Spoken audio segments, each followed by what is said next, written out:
नमस्कार दोस्तों, मेरा नाम है सोनू। तो आज का हमारा जो टॉपिक है इसमें हम वीबीए से रिलेटेड जो है कुछ क्वेश्चंस करने वाले हैं। जितने भी क्वेश्चन हम इस वीडियो में करेंगे वो सारे के सारे इंपॉर्टेंट होंगे और प्रीवियस एग्जाम में ये जो क्वेश्चन है ये पूछे जा चुके हैं। इस वीडियो में हम जो क्वेश्चन करेंगे वो सारे के सारे हिंदी में होंगे। इसके अलावा हम आपको पीडीएफ भी देंगे। पीडीएफ में आपको जो है वीबीए से रिलेटेड और भी काफ़ी सारे क्वेश्चंस पढ़ने को मिल जाएंगे। सो पीडीएफ को जरूर डाउनलोड कर लीजिएगा। तो चलिए शुरू करते हैं इस वीडियो को बिना ज़्यादा समय लिए। सबसे पहला प्रश्न आपसे पूछा गया है, एमएस एक्सेल के अंदर यूजर इंटरफेस फॉर्म बनाने के लिए हम किस लैंग्वेज का इस्तेमाल करते हैं? तो इसका जो सही उत्तर है वो है ऑप्शन बी।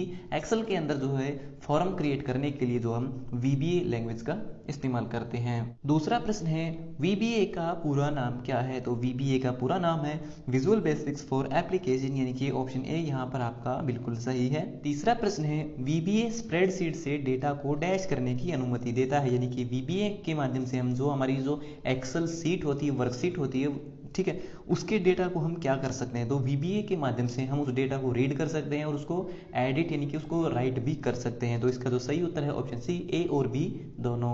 चौथा प्रश्न है, वीबीए में प्रॉपर्टी विंडो को ओपन करने के लिए किस शॉर्टकट की का इस्तेमाल करते हैं? तो आप सभी जानते हैं वीबीए के अंदर जो आपकी प्रॉपर्टी विंडो होती है उसमें क्या होता है, आपका जो फॉर्म होता है, जो आप फॉर्म तैयार करते हैं यूजर से इनपुट लेने के लिए, उस फॉर्म को जो आप डिजाइन कर सकते हैं, कहाँ पर कर सकते हैं? प्रॉपर्टी विंडो के अंदर कर सकते हैं। वहां पर जो है आप उन सभी एट्रीब्यूट्स, वहां पर जितने भी प्रॉपर्टी आपकी उनके नाम चेंज कर सकते हैं। तो ये सब हम कहाँ कर सकते हैं? आपकी प्रॉपर्टी विंडो में कर सकते हैं। उसको ओपन कर सकते हैं हम F4 शॉर्टकट की मदद से। अगला प्रश्न है, निम्नलिखित वीबीए अभिव्यक्ति का परिणाम सुने। यहाँ पर जो आपको देख सकते हैं एक स्टेटमेंट लिखी हुई है जो कि वीबीए में हमने लिखी है कोड विंडो के अंदर। तो यहाँ पे लिखा हुआ x इक्वल टू 20 जो कि डबल कोट के अंदर लिखा है, उसके बाद लिखा है ऐड सिंबल और उसके बाद 32 डबल कोट के अंदर। तो इसका जो आउटपुट है वो हमें यहाँ पर बताना है। तो इसका जो सही उत्तर होगा वो होगा option A 2032 as it is. ये जो है आउटपुट होगा वो, इसलिए मैं आपको बता देता हूँ। वीबीए के अंदर क्या होता है कि दो तरह के ऑपरेटर होते हैं जो कि आपके कॉन्केटनेट ऑपरेटर कहलाते हैं। एक होता है आपका प्लस जिसे हम जमा बोलते हैं, दूसरा होता है ऐड सिंबल, यहाँ पर जो आप इनके बीच में देख पा रहे हैं। तो ये क्या करते हैं, जो आपकी आउटपुट, जब भी आप आउटपुट लेते हैं किसी प्रॉपर्टी का तो उनको इकट्ठा करके आउटपुट देने का काम करता है। तो ये जो ऐड सिंबल है ये क्या है, ये स्पेशल जो है स्ट्रिंग को जोड़ने का काम करता है। यानी कि अगर यहाँ पर आप देख सकते हैं स्ट्रिंग क्या होता है, स्ट्रिंग होता है जैसे कि आपका नाम मैंने लिख दिया सोनू और उसके बाद लिख दिया हिटसन। तो सोनू और हिटसन दोनों अगर मुझे इकट्ठे आउटपुट में चाहिए तो उन दोनों के बीच में मैं इस एंड सिंबल का इस्तेमाल करूंगा, ठीक है। लेकिन अगर मुझे क्या चाहिए कि 20 + 32 इन दोनों का जोड़ चाहिए तो उस समय मैं क्या करूंगा, इन दोनों के बीच में प्लस का निशान लगाऊंगा। तो ये क्या करेगा, ये 2032 को जो है एज इट इज एक स्ट्रिंग की तरह लेगा, यानी कि एक तरह नाम की तरह इनको लेता है और एज इट इज इनको इकट्ठा करके आउटपुट में देता है, ठीक है। तो इसका जो सही उत्तर है ऑप्शन ए। अगला प्रश्न है, वीबीए में किसी ऑपरेटर की अगर दोनों साइड ट्रू हो तो वह आउटपुट में ट्रू देता है। तो वह कौन सा ऑपरेटर है? यानी कि एक ऑपरेटर है, उसे आप कोई भी मान सकते हैं, और है, एंड है, नॉट है, शोर है। तो यहाँ पे ऑप्शन दिए गए इनमें से कोई ऑपरेटर है। वो क्या करता है कि अगर उसकी दोनों साइड की जो स्टेटमेंट है वो ट्रू हो जाती है, सत्य हो जाती है, तो आउटपुट में वो क्या देगा, वो ट्रू देगा। तो इनमें से कौन सा ऐसा है जो कि दोनों तरफ की स्टेटमेंट के ट्रू होने पर आउटपुट में आपको जो है ट्रू देता है? तो इसका जो सही उत्तर होगा वो होगा ऑप्शन बी। जो आपका एंड ऑपरेटर होता है वो क्या करता है, जब तक इसकी दोनों साइड की जो स्टेटमेंट है वो ट्रू नहीं हो जाती, सत्य नहीं होती है, तब तक जो है ये आउटपुट में ट्रू नहीं देता है, फॉल्स देता है। तो यहाँ पर एग्जाम्पल में आप देख सकते हैं मैंने लिखा है एक लोअर देन 2, यानी कि एक 2 से छोटा है, ये बात बिल्कुल सत्य है। और एंड लिखा है, उसके बाद जो उसके दूसरी तरफ लिखा है 3 ग्रेटर देन 1, यानी कि 3 जो है 1 से बड़ा है। तो आप देख सकते हैं कि दोनों तरफ जो स्टेटमेंट है वो सही है, तो इसका आउटपुट क्या होगा, ट्रू होगा। तो इसका जो सही उत्तर है वो है ऑप्शन बी। एंड ऑपरेटर वो होता है जिसकी दोनों साइड अगर ट्रू है तो आउटपुट में ट्रू देता है, ठीक है। लेकिन यहाँ पर दूसरा ऑप्शन दिया गया है और ऑपरेटर क्या करता है, और ऑपरेटर क्या करता है कि किसी भी एक साइड की, ठीक है, दोनों में से कोई भी एक स्टेटमेंट अगर ट्रू होती है तो ये आउटपुट में आपको ट्रू दे सकता है। तो यहाँ पे आप देख सकते हैं मैंने लिखा है एक 1 इज ग्रेटर देन 2, यानी कि एक जो है 2 से बड़ा है। तो ये स्टेटमेंट आप देख सकते हैं गलत हो गई है। और दूसरी तरफ लिखा है 3 ग्रेटर देन 1, यानी कि 3 जो है 1 से बड़ा है। तो ये बात सत्य है। तो यहाँ पर आप देख सकते हैं कि और जो ऑपरेटर है उसके एक तरफ की जो स्टेटमेंट है वो सत्य हो गई है। तो ये जो आउटपुट होगा, इसका जो आउटपुट होगा वो क्या होगा, वो ट्रू होगा। अगर इसकी दोनों तरफ जो फॉल्स हो जाती है, दोनों तरफ की गलत होती है, तो ये आउटपुट में आपको फॉल्स दे सकता है।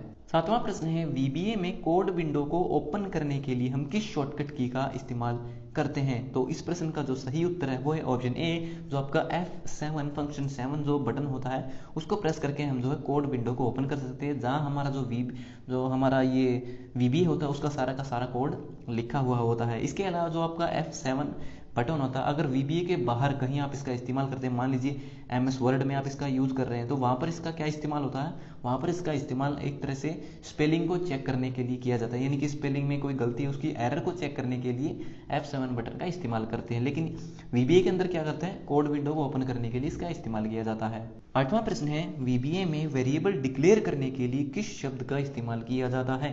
तो इसका जो सही उत्तर है वो है ऑप्शन सी, जो है डिम शब्द के माध्यम से हम जो है वेरिएबल को डिक्लेयर कर सकते हैं। लेकिन जो आपकी जावास्क्रिप्ट है उसमें वेरिएबल को डिक्लेयर करने के लिए हम किस शब्द का इस्तेमाल करते हैं, उसमें हम इस्तेमाल करते हैं वैर शब्द का, यानी कि VAR, वैर शब्द के माध्यम से हम जो है जावास्क्रिप्ट में वेरिएबल डिक्लेयर कर सकते हैं, और VBA के अंदर डिम के माध्यम से जो है हम वेरिएबल्स को डिक्लेयर कर सकते हैं। नौवां प्रश्न है एक्सेल वर्कबुक को मैक्रो के साथ सेव करने के लिए किस एक्सटेंशन का इस्तेमाल किया जाता है।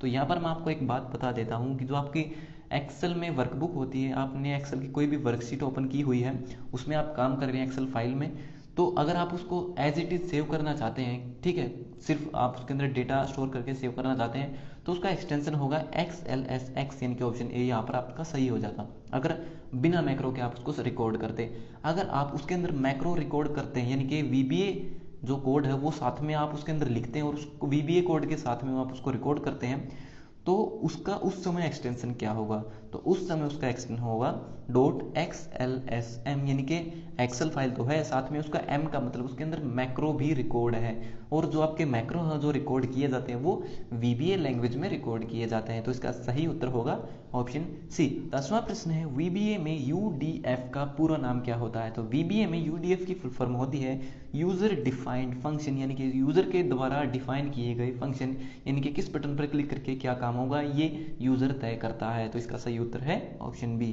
अगला प्रश्न है मैक्रो में जब हम कोई शॉर्टकट की बनाते हैं तो उस शॉर्टकट की में जो पहला बटन होता है वो कौन सा होता है। तो ये जो पहला बटन होता है ये हमेशा डिफॉल्ट में होता है, इसको हम चेंज नहीं कर सकते। तो इसका सही उत्तर है ऑप्शन बी। इसमें जो सबसे पहला बटन होता है वो होता है आपका कंट्रोल बटन। कंट्रोल बटन के बाद में आप जो आपके जितने भी अल्फाबेट है, आप किसी भी की को जो है एक अलग से नई शॉर्टकट की बना सकते हैं उस मैक्रो को रिकॉर्ड करके, कि जब भी आप उस शॉर्टकट की को बटन पर प्रेस करेंगे, आपने जो मैक्रो रिकॉर्ड किया है वो सारे के सारे फंक्शन आपके एक क्लिक में जो है रिपीट हो जाएंगे। तो इसका सही उत्तर है ऑप्शन बी। शॉर्टकट की बनाते समय जो पहला वर्ड होता है, जो पहला बटन होता है वो आपका कंट्रोल होता है। 12वां प्रश्न है MS ऑफिस में मैक्रो किस लैंग्वेज में रिकॉर्ड होते हैं। तो MS ऑफिस के अंदर जो मैक्रो होते हैं मैं आपको पहले बता चुका हूँ, VBA लैंग्वेज के अंदर, यानी कि विजुअल बेसिक एप्लीकेशन लैंग्वेज के अंदर रिकॉर्ड होते हैं। लेकिन जो आपका ये पूरा का पूरा जो आपका MS ऑफिस है, पूरी की पूरी जो आपकी माइक्रोसॉफ्ट विंडो है, ये आपकी C++ लैंग्वेज में बनी हुई है। अगला है VBA में वेरिएबल डिक्लेयर करते समय इनमें से किस कैरेक्टर का हम इस्तेमाल नहीं कर सकते हैं। तो यहाँ पे ऑप्शन दिए गए हैं, कोट है, कोमा है, डॉट, तो इनका भी इस्तेमाल नहीं कर सकते, प्लस और एंड का बिल्कुल भी नहीं कर सकते। ये मैंने आपको बता दिया कि कॉन्कैटनेट ऑपरेटर यानी कि दो स्ट्रिंग या फिर दो वैल्यूज नंबर को जो ऐड करने का काम करता है, और डॉलर हैश का भी नहीं कर सकते। तो दिए गए ऑप्शन में से किसी भी सिंबल का हम जो है इस्तेमाल वेरिएबल डिक्लेयर करते समय नहीं कर सकते हैं। अगला प्रश्न है VBA में एक ही लाइन के कमेंट किस कैरेक्टर से शुरू होते हैं। मान लीजिए आपको VBA के अंदर सिंगल लाइन कमेंट देना है।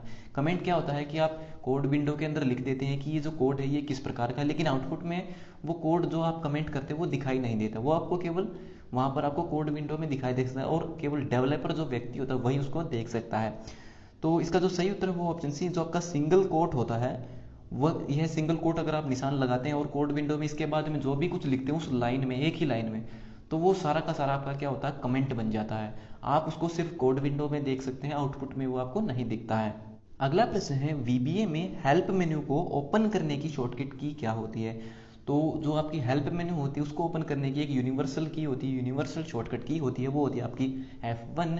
आप कहीं पर भी हो, आपकी अपने कंप्यूटर के अंदर, विंडो के अंदर कहीं पर भी हो, अगर आप F1 बटन प्रेस करते हैं, आप एक्सेल में हो, वर्ड में हो, या फिर कहीं पर भी हो, अगर आप F1 बटन प्रेस करते हो तो आपकी हेल्प मेन्यू ओपन हो जाती है। आपकी कोई भी समस्या है आप वहाँ पर लिखते हैं और आपको उसका सॉल्यूशन वहाँ पर मिल सकता है। अगला प्रश्न है वीबीए में किसी प्रोग्राम को रन करने की शॉर्टकट की क्या होती है। तो मान लीजिए वीबीए के अंदर आपने कोई मैक्रो रिकॉर्ड किया है और आप देखना चाहते हैं कि वो मैक्रो सही तरीके से काम कर रहा है या फिर नहीं, या फिर वीबीए में आपने कोड विंडो में कोई कोड लिखा और उसको सेव किया है, तो उस समय उसको रन करने की शॉर्टकट की क्या है। तो इसकी शॉर्टकट की होती है F5। अगर आप डेस्कटॉप पर हैं तो रिफ्रेश का काम करता है, अगर आप पावर पॉइंट के अंदर है तो वहां पर भी जो आपकी प्रेजेंटेशन है, जो आपकी स्लाइड है, उसको रन करने का काम करती है। और वीबीए के अंदर भी क्या है, ये आपके प्रोग्राम को रन करने का काम करती है। अगला प्रश्न है वीबीए में मैसेज दिखाने के लिए किस फंक्शन का इस्तेमाल किया जाता है। मान लीजिए वीबीए के अंदर आपने कोई प्रोग्राम बनाया है। कई बार आपने देखा होगा, आप किसी वेबसाइट पर जाते हैं तो कुछ टाइम के बाद वहां पर आपको एक पॉपअप का मैसेज देखने को मिलता है। तो वो जो मैसेज होता है, ठीक इसी तरह का मैसेज आप वीबीए में भी तैयार कर सकते हैं। तो वीबीए में उस मैसेज को तैयार करने का जो बटन फंक्शन होता है, क्या कोड होता है, वो यहाँ पर आपसे कोड पूछा गया है। तो इसका सही उत्तर है ऑप्शन डी, जो आपका मैसेज बॉक्स होता है। मैसेज बॉक्स कोड लिख करके हम जो है एक मैसेज जो है दिखा सकते हैं अपने यूजर को।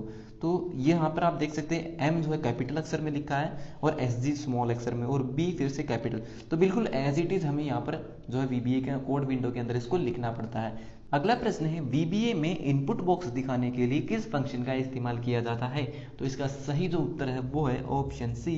वीबीए के अंदर इनपुट बॉक्स का जो कोड होता है वो होता है आपका इनपुट बॉक्स। जैसे आपका जो जावास्क्रिप्ट होता है उसमें जो हम प्रॉम्प्ट कोड का इस्तेमाल करते हैं, ठीक इसी तरह वीबीए के अंदर जो हम इनपुट बॉक्स कोड का इस्तेमाल करते हैं अपने यूजर को इनपुट बॉक्स दिखाने के लिए, जिसमें वो इनपुट दे सके। अगला प्रश्न है वीबीए में कौन सा डेटा टाइप ऐसा होता है जिसमें केवल ट्रू और फॉल्स केवल दो वैल्यू स्टोर की जा सकती हैं। तो जो आपका बुलियन डेटा टाइप होता है उसमें केवल दो तरह की वैल्यू स्टोर होती हैं, ट्रू और फॉल्स, ऑन और ऑफ, 1 और 0। तो इनमें से कोई भी जो वैल्यू है उसके अंदर स्टोर की जा सकती है, लेकिन केवल दो तरह की जो है उसमें वैल्यू स्टोर हो सकती है। अगला प्रश्न है वीबीए में दिए गए कोड का आउटपुट क्या होगा। तो यहाँ पर आप देख सकते हैं x इक्वल टू 20 जो कि डबल कोट में है प्लस 32 डबल कोट में है। तो इस समय जो ये डबल कोट है ये क्या है, ये नंबर बन गए हैं और अब इनके बीच में जो प्लस का निशान है, तो अब इसका आउटपुट क्या होगा, ये दोनों प्लस हो जाएंगे, जोड़ हो जाएगा। तो इसका जो आउटपुट होगा वो होगा 52 यानी कि 52 इसका आउटपुट होगा। तो यहाँ पर अगर मैं इनके ये डबल कोट आप देख सकते हैं, डबल कोट अगर मैं हटा दूं तो इसका आउटपुट क्या होगा, तो उस समय बन जाएंगे ये आपके स्ट्रिंग और तब इसका आउटपुट होगा 20 32। ऑप्शन ए यहाँ पर आपका सही हो जाएगा। अगर मैं इसकी डबल कोट हटा देता हूँ, अगर मैं इनके बीच में एंड सिंबल भी लगा देता हूँ तो भी इसका जो आउटपुट होगा वो 20 32 ही होगा। लेकिन अगर इन्हें जो ये जो संख्या है इनको नंबर की तरह यूज करना है तो हमें जो है इन दोनों को डबल कोट के अंदर जो है लिखना पड़ता है, तभी हम इसका जोड़ कर सकते हैं। अगला प्रश्न है वीबीए में कौन सा ऑपरेटर ऐसा है जो दी गई दो कंडीशन में से कोई एक सत्य होने पर ट्रू आउटपुट देगा। तो मैंने आपको अभी बताया था कुछ टाइम पहले कि जो आपका और ऑपरेटर होता है, और ऑपरेटर क्या करता है कि उसके केवल एक तरफ की स्टेटमेंट ट्रू होनी चाहिए, वो आउटपुट में आपको ट्रू ही देगा। इसका एग्जांपल आप अपने जो आपके बोर्ड के एग्जाम होते हैं उनसे लगा सकते हैं। जो आपके स्कूल में एग्जाम होते हैं, आपने जब भी पेपर दिया होगा तो वहाँ पे आपको कई बार देखने को मिलता है कि कोई सवाल है जो आपके 10 या 20 नंबर का 15 नंबर का है, तो वहाँ पे लिखा होता है कि या तो आप जो है पहला प्रश्न कीजिए, उसके बीच में लिखा होता है और, या फिर अथवा, या फिर दूसरा कीजिए। तो उन दोनों में से अगर आप किसी एक सवाल को भी कर देते हैं तो आपको 15 या आपके 10 जितने भी मार्क्स का वो सवाल है उतने मार्क आपको मिल जाते हैं। तो और का मतलब होता है हिंदी में अथवा। अथवा का मतलब होता है कि कोई भी एक स्टेटमेंट, कोई भी एक सवाल आप कर देते हैं सही तो आपको जो है उसके मार्क मिल जाते हैं। और वहाँ पर जो अगर स्टेटमेंट में इसका इस तरह से यूज हो रहा है और ऑपरेटर का, तो वहाँ पर कोई भी एक कंडीशन ट्रू हो जाती है तो आउटपुट में ट्रू ही आएगा, आप पास हो जाएंगे। अगला प्रश्न है वीबीए में कौन सा फंक्शन आज यानी कि वर्तमान की तारीख आउटपुट में देगा। यानी कि आज जो तारीख है तो उस डेट को आउटपुट में आपको लेना है, तो वीबीए के अंदर आपको कौन सा कोड लिखना पड़ेगा, यानी कि किस फंक्शन का आप इस्तेमाल करेंगे। तो इसका जो सही उत्तर है वो है ऑप्शन ए। तो यहाँ पर आप जो है डेट फंक्शन का इस्तेमाल करेंगे, जिससे जो है आप वर्तमान तारीख को आउटपुट में देख सकते हैं।